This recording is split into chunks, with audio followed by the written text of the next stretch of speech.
In today's short and simple tutorial video, I am going to show you how you can delete your TikTok account permanently, therefore without wasting any of your time. Let's jump to the video. So in order to delete your TikTok account permanently, you need to open the TikTok application.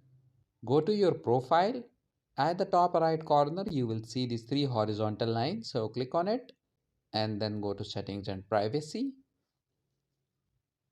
Click on the first option, account, and then click on this option, deactivate or delete account. Select delete account permanently. Now select the reason why you are deleting your account and then click on continue. Click on continue again. Once again click on continue.